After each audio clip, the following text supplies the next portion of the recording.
All right, a happy Wednesday. Sorry to be so formal. I usually got I do have shorts on under the suit. Just finished NBA today.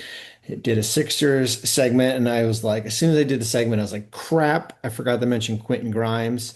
So we did Sixers and Golden State in New York here, but about 2 minutes before the show was about to end, Shams announces that Quentin Grimes has signed the 1 year qualifying offer at $8.7 million.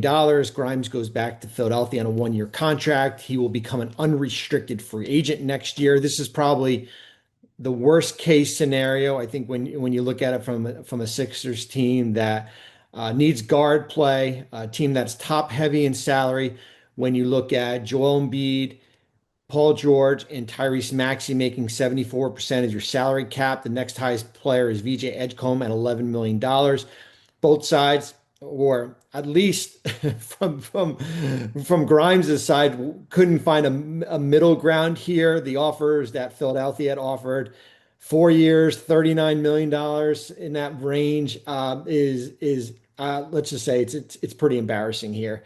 Um, the when if you're going to offer something like that, remember the non-taxman level exception is $15 million next year.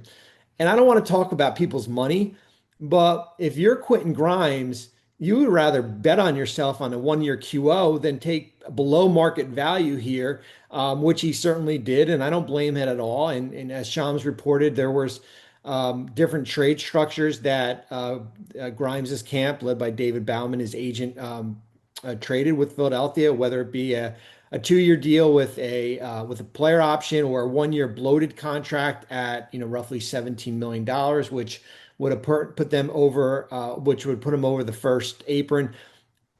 The problem with not doing a bloated deal is now you basically have a player that really has no trade value here when you're looking at it. A player that will become an unrestricted free agent. His number's so low.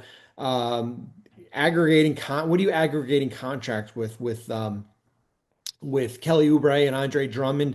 And then the other factor is that he basically can say wherever he wants to go to. He's got a no trade clause. Maybe you do a 1 year deal, you blow it out a little bit, you stay below the second apron, and you have him waived at no trade, and at least it gives you the flexibility. But that is not the case. Grimes back with Philadelphia on a 1 year deal.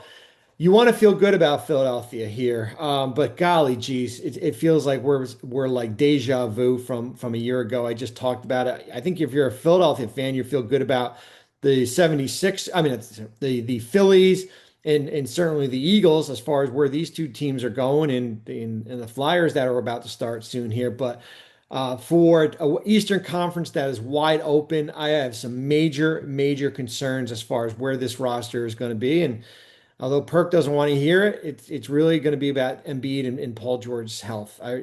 Listen, Maxey and Inchcombe can play as great as they want, but how this season goes is going to be relying on two players that make nearly over 110 million dollars next year. So Quentin Grimes is back on the qualifying offer, 1 year, 8.7. He joins Cam Thomas as the two players this year. No market out there, certainly as far as where he was looking at. I'm surprised the team didn't at least come in maybe with the non-tax as far as something out there, as far as the ability to go out and do that, maybe non-tax ML, which is at $14 million, and basically try to force your hand. But if you're Grimes' camp, you don't want to be stuck on a contract that gives you no little flexibility next year. So 1 year contract. Philadelphia is starts their preseason tomorrow, and we will talk soon.